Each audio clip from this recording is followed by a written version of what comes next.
नमस्कार, आप देख रहे हैं इंडिया वॉइस। वक्त हो चला है राजस्थान की खबरों का, तो शुरुआत करते हैं पहली खबर के साथ। मुख्यमंत्री भजन लाल शर्मा और केंद्र कृषि मंत्री शिवराज सिंह चौहान झुंझुनू पहुंचे। इस दौरान हवाई पट्टी पर आयोजित समारोह में उन्होंने जमकर किसानों का सम्मान किया और इसी के साथ प्रधानमंत्री सफल बीमा योजना के तहत 3200 करोड़ रुपए की बीमा क्लेम राशि भी वितरित की। को बताना चाहता हूं, यह हमारी किसानों की धरती है, यह हमारे जवानों की धरती है।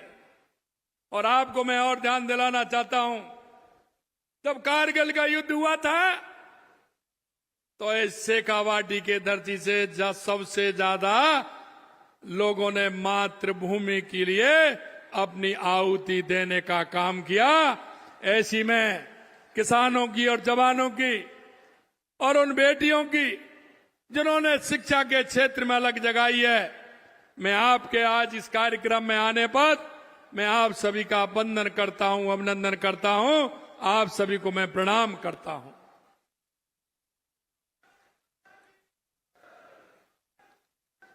क्योंकि यह झुंझुनू वो है, क्योंकि इस झुंझुनू में हमने देखा है यह शहीदों की भी धरती है, यह भामाशाहों की भी धरती है और यह किसानों की भी धरती है। और सबसे ज्यादा हमारी उन बेटियों की जो शिक्षा की अलग जगाने के लिए राजस्थान में नहीं पूरे देश में हमारी बेटियां शिक्षा के लिए अलग जला रहे हैं, ऐसी बेटियों की भी धरती है। मैं आदरणीय शिवराज सिंह जी और यशस्वी प्रधानमंत्री नरेंद्र मोदी जी के मार्गदर्शन में किसानों, महिलाओं और पशुपालकों के कल्याण में जो निरंतर लगे हुए हैं, मैं आपसे इतना ही कहना चाहता हूं कि यह भूमि हमारी ऐसी भूमि है जहां पूरी तरह से, क्योंकि जब बेटी बचाओ बेटी पढ़ाओ का नारा दिया था तो देश के यशस्वी प्रधानमंत्री नरेंद्र मोदी जी ने हरियाणा के बाद अगर वो प्रारंभ किया तो इस झुंझुनू की धरती से किया था, झुंझुनू की धरती से किया था। और आज आप देख सकते हैं कि उसका अनुपात बेटी बचाओ बेटी पढ़ाओ के माध्यम से तो समाज में जो कुरीतियां थी, विषमताएं थी, आज वो धीरे धीरे मिट रही हैं, क्योंकि उनका अनुपात ठीक प्रकार से बढ़ रहा है। मैं झुंझुनू के लाल जिन्होंने मातृभूमि के लिए अपने आप को समर्पित कर दिया, ऐसे परमवीर चक्र विजेता पीरू सिंह शेखावत जी को मैं प्रणाम करता हूं, क्योंकि उन्होंने 1948 में जब पाकिस्तान ने हमला किया था तो पीरू सिंह जी ने युद्ध में दुश्मनों के दांत खट्टे कर दिए थे और उनके बंकरों को खाक में मिलाने का काम किया। उन्होंने भारत की रक्षा के लिए सर्वोच्च बलिदान दिया। ऐसे पीरू सिंह जी को भी प्रणाम करता हूं। ये ऐसे वीरों अन्नदाताओं की भूमि है। आज हम जब प्रधानमंत्री फसल बीमा योजना क्लेम वितरण समारोह में उपस्थित हुए हैं, आज मैं कह सकता हूं राजस्थान के 27 लाख किसान भाइयों को करीब 1200 करोड़ रुपए से अधिक की राशि का आज वितरण किया गया है। यशस्वी प्रधानमंत्री श्री नरेंद्र मोदी जी के मन में हमारे किसान भाइयों के लिए हमेशा उनकी प्रगति के लिए उनका जो काम है, क्योंकि वो कहते हैं अगर मेरे देश का किसान उत्कृष्ट होगा तो मेरा देश उत्कृष्ट होगा, मेरा प्रदेश उत्कृष्ट होगा। मित्रों, अभी कुछ देख रहे हैं विदेशी शक्तियों ने हमारे किसान भाइयों की मेहनत की कमाई पर कुठाराघात करने के लिए दबाव बनाया है, लेकिन मैं कहना चाहता हूं प्रधानमंत्री जी ने स्पष्ट कर दिया, हम अपने किसान और पशुपालक भाई बहनों के हितों को कभी समझौता नहीं करेंगे, कभी समझौता नहीं करेंगे। हमारे प्रधानमंत्री जी ने किसान का इतना सम्मान करते हैं क्योंकि आप लोग देश की आत्मा हैं। किसान हमारा गौरव है, किसान हमारा सम्मान है। आप धरती से अन्न उपजाकर करोड़ों लोगों का पेट भरते हैं। कई तरह की मौसमी कठिनाइयों और आपकी हिम्मत की परीक्षा लेती हैं, क्योंकि वो परीक्षा इसलिए लेती हैं क्योंकि अगर हारी हुई जंग से लड़ता है तो मेरे देश का किसान लड़ता है, मेरे प्रदेश का किसान लड़ता है। आपने कहावत सुनी है, गांव में कहते हैं कि हारी हुई जंग पर कौन लड़ता है? हारी हुई जंग पर अगर कोई लड़ता है तो वो किसान लड़ता है। उसके हित के लिए देश के यशस्वी प्रधानमंत्री नरेंद्र मोदी जी लगातार पूरी तरह से किसान को उत्कृष्ट बनाने में लगे हुए हैं। आपका पसीना इस मिट्टी में अमृत बनकर घुलता है और उस अमृत से उपजा हुआ अन्न देश की करोड़ों लोगों की थालियों को सुशोभित करने का काम करता है। मित्रों, एक समय था जब किसान की उपेक्षा होती थी, गरीबी हटाओ का नारा देते थे, गरीबी हटाओ के नारे से वोट मांगते थे, लेकिन कभी उनका गरीब से और किसान से वास्ता नहीं रहा। मैं आपको बताना चाहता हूं मेरे भाई और बहनों, इस शेखावाटी में कांग्रेस के बड़े बड़े नेता हुए हैं और आपके बीच में आए हैं। मेरे उन बुजुर्गों से पूछ लीजिएगा कि 40 साल से लगातार वो इस बात को कहते हैं और जब चुनाव आते हैं तो सफेदी डलवा देते हैं। भारत पाक अंतर्राष्ट्रीय सीमा पर आज से ऑपरेशन अलर्ट शुरू हो चला है, जहां 11 से 17 अगस्त तक सरहद पर सीमा सुरक्षा बल हाई अलर्ट पर है। असल में अंतर्राष्ट्रीय सुरक्षा को देखते हुए स्वतंत्रता दिवस के मौके पर सीमा सुरक्षा बल के जवान सीमा पर मुस्तैद रहेंगे ताकि घुसपैठ और तस्करी की संभावनाओं को रोका जा सके। हमारे जवान 24 घंटे आधुनिक हथियारों के साथ सुरक्षा के लिए तैनात रहेंगे। वहीं राजस्थान के से लगने वाले पाक सीमा पर बीएसएफ सरहद पर नजर गड़ाए हुए हैं और इसी अभियान के दौरान गश्त बढ़ाने के साथ ही सुरक्षा नाकों को भी बढ़ा दिया गया है। उनकी संख्या जो है उसमें भी बढ़ोतरी देखने को मिल रही है।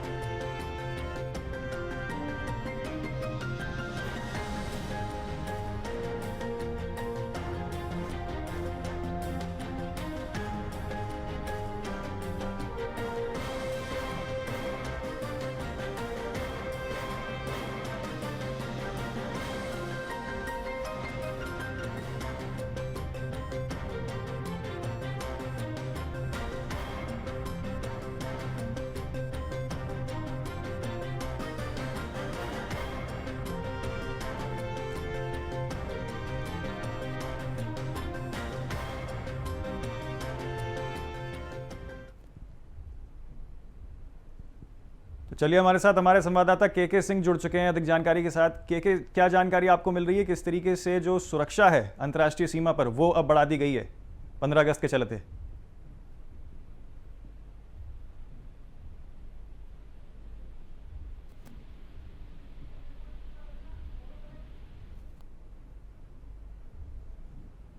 चलिए हम आपको दिखा रहे हैं किस तरीके से और बता रहे हैं कि जो सुरक्षा चीजें हैं उनको यहां पर बढ़ा दिया गया है और खासतौर पे जो गश्त है सुरक्षा बलों के द्वारा वो भी यहां पर बढ़ा दी गई है।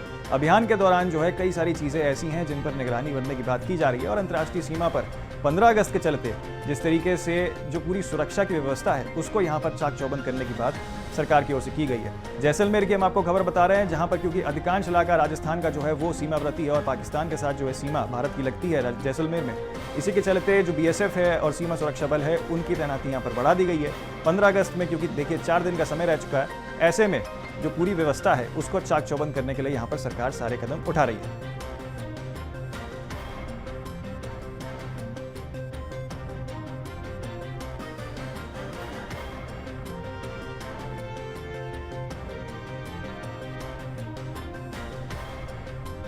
हमारे संवाददाता के एक बार फिर से जुड़ चुके हैं हमारे साथ। के क्या जानकारी आपको मिल रही है, पूरी जो प्रक्रिया है सुरक्षा की उसको यहाँ पर बढ़ा दिया गया है सरकार की ओर से 15 अगस्त के चलते?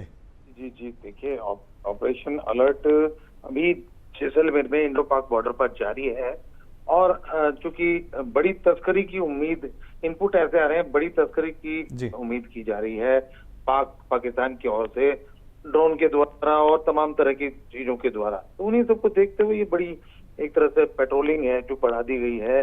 बीएसएफ पूरी तरह से मुस्तैद है और कैमल्स हैं जो कि बराबर रोजाना एक तरह से कह सकते हैं कि पेट्रोलिंग कर रहे हैं। देर रात में भी देखा जा सकता है कि ये लोग हैं जो बीएसएफ के जो जवान हैं, अधिकारी हैं, वो सभी बराबर पेट्रोलिंग कर रहे हैं। जी क्योंकि राजस्थान का जो अधिकांश इलाका है वो पाकिस्तान के साथ अपनी सीमा जो है वो साझा करता है, ऐसे में जैसलमेर के अलावा जो बाकी शहर हैं उन पर किस तरीके की जो है चाक चौबंद व्यवस्था की गई है? जी देखिए, आपको बताता हूँ, बीकानेर है, जैसलमेर है, उसके अलावा अगर बात करें गंगानगर है, ये 3-4 जो जगह, बाड़मेर जो जगह है, उन जगहों पर विशेष रूप से कहा जा सकता है कि सरहदी इलाके हैं। और इन इलाकों की अगर बात करें तो यहाँ पे कुछ ना कुछ इस तरह की हलचल जैसे स्वतंत्रता दिवस के अवसर पर होनी लाजमी है, और ऐसी पाकिस्तान भी पूरी तरह से सख्त निगाहें अपनी इंडिया के ऊपर रखता है। और चूंकि ये रेगिस्तानी और इस तरह से वहां पर अगर हम बात करें, हमारे यहाँ से तो फेंसिंग भी है, लेकिन पाकिस्तान की साइड में फेंसिंग भी नहीं करवाई हुई है।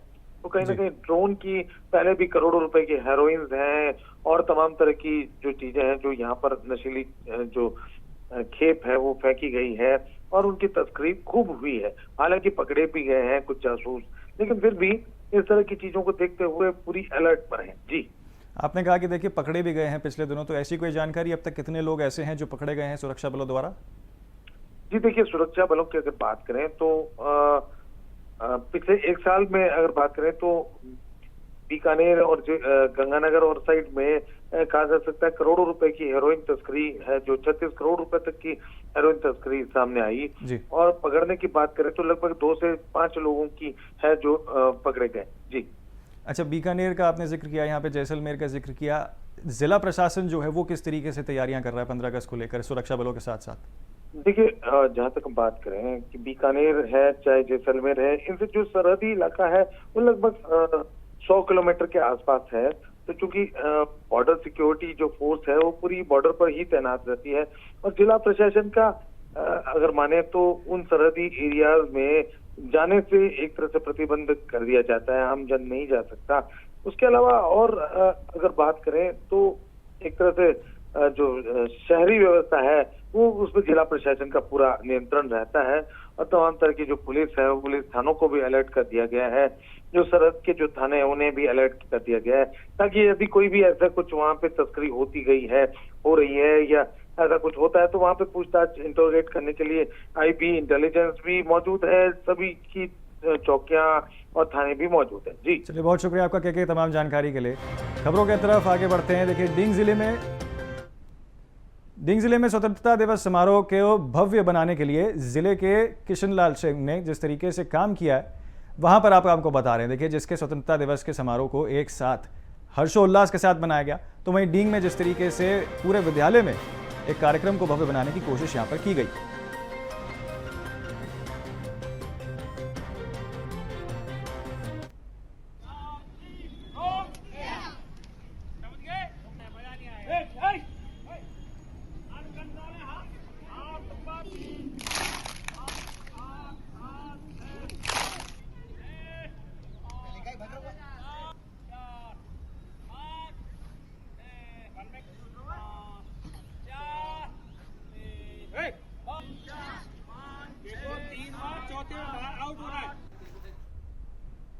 बीजेपी के प्रदेश अध्यक्ष मदन राठौर ने पत्रकारों से बात करते हुए कहा कि 15 अगस्त को केवल एक औपचारिकता बनकर नहीं छोड़ा जाएगा, बल्कि हर घर तिरंगा अभियान के माध्यम से इसे बड़े स्तर पर बनाया जाएगा। बीजेपी कार्यकर्ता प्रत्येक बूथ पर घर घर तिरंगा फहराने के साथ ही इस दौरान तिरंगा यात्राओं के साथ कई कार्यक्रमों का आयोजन किया जाएगा। उन्होंने कहा कि यह अभियान केवल बीजेपी का नहीं बल्कि पूरे देश का है। उन्होंने विपक्षी दलों से भी आग्रह किया है कि वे भी राष्ट्रभक्ति की भावना के साथ प्रत्येक हर घर तिरंगा अभियान में अपना साझेदारी निभाएं।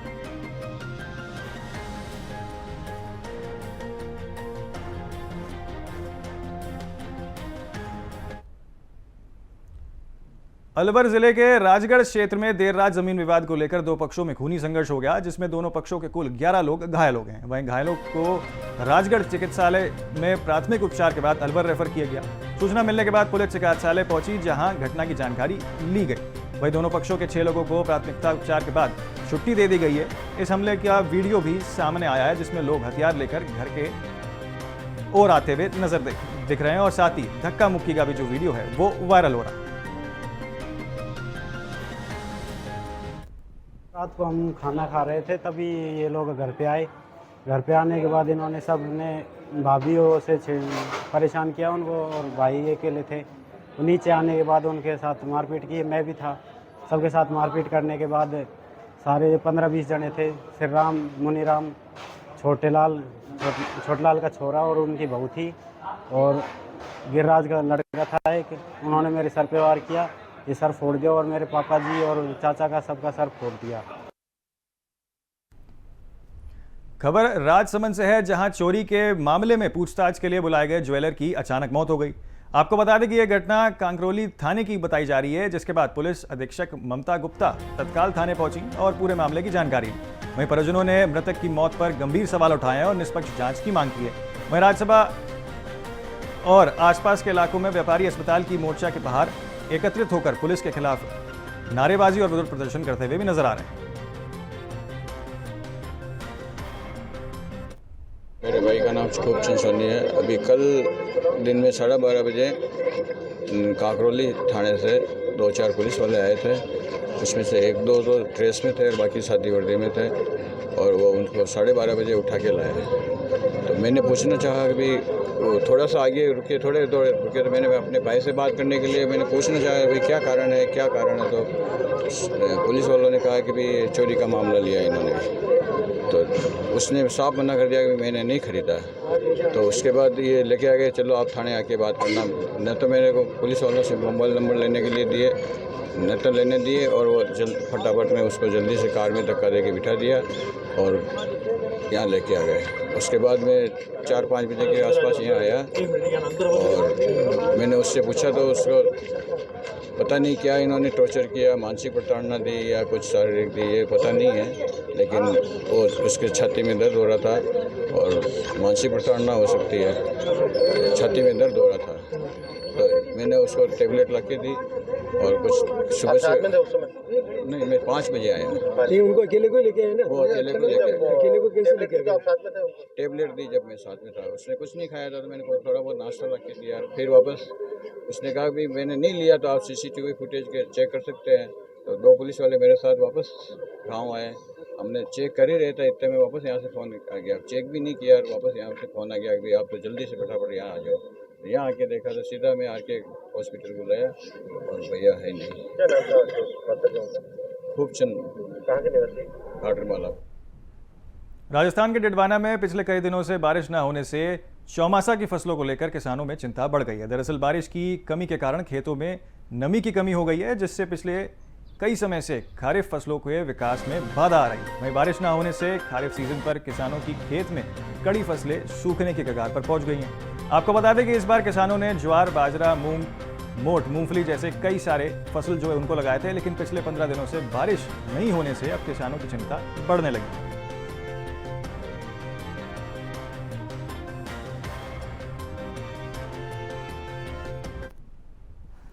खबर डिडवाना से है, जहां रिश्तों को तार तार कर देने वाला एक मामला सामने आया है। असल में क्या पूरा मामला है आपको बताते हैं। जिस तरीके से एक घर में अपने ही पौत्र वधू को यहां से निकाल दिया गया और उसके बाद जो कार्रवाई है वो आगे की गई है। इस बारे में थाने में रिपोर्ट दर्ज कराई गई है, मगर कोई कार्रवाई नहीं हुई है, जिसके बाद उन्होंने जिला कलेक्ट्रेट से इस पूरे मामले में जांच करने को मांग उठाई है। आपको बता दें कि देखिए, इस पूरे मामले में अब घर को वापस दिलाने की मांग जो है वो उठाई जा रही है।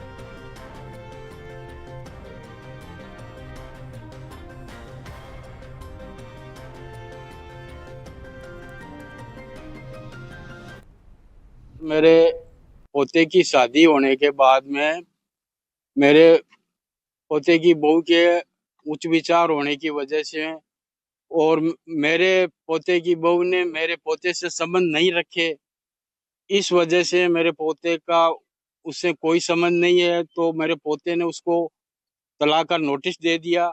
नोटिस देने के बाद में वो हमसे रंजिश रखने लग गई और हमें पूरे परिवार को घर से बाहर निकाल दिया और मेरे घर पे कब्जा कर लिया। जो घर मैंने बनाया था, हम पूरा परिवार उस घर में रहते थे और हमें घर से बाहर निकालने के बाद में घर के 2 गेट थे, मेन गेट, जिन पर दोनों ने ताला लगा लिया और अब उस घर में कोई प्रवेश नहीं कर सकता है।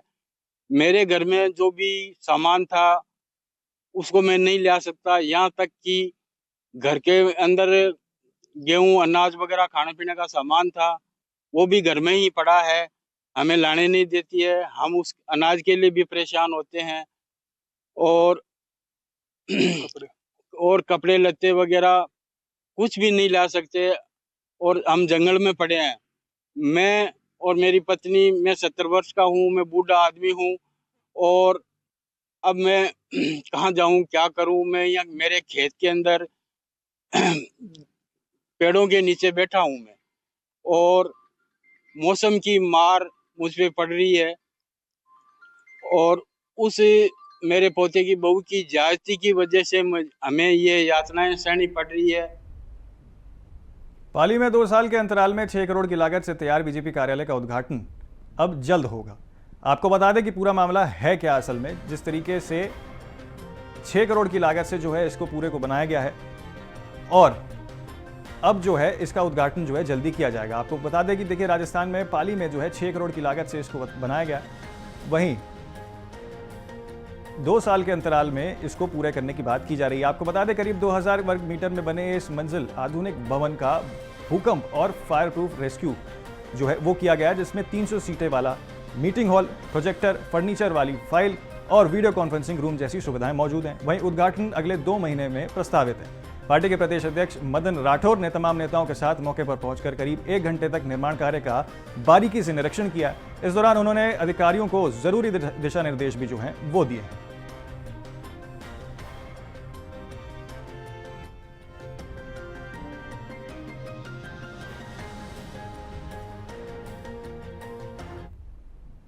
खबर झालावाड़ के राणाय गांव से है, जहां आज 100 यात्रियों का जत्था स्वतंत्रित सेट के लिए रवाना हुआ है। आपको बता दें कि पैदल यात्रियों ने गांव के मंदिर में भगवान की पूजा अर्चना कर पैदल यात्रा का आरंभ किया, जिसमें ग्राम पंचायत प्रसाद ममताबाई राधेश्याम वर्मा के साथ पैदल यात्रियों को तिलक लगाकर श्रीफल भेंट किया गया, जिसके बाद पैदल यात्रियों को जत्था ढोल व डीजे के साथ जो है रवाना किया गया। इस दौरान पूरा क्षेत्र जो है वो जयकारों से गूंज उठा।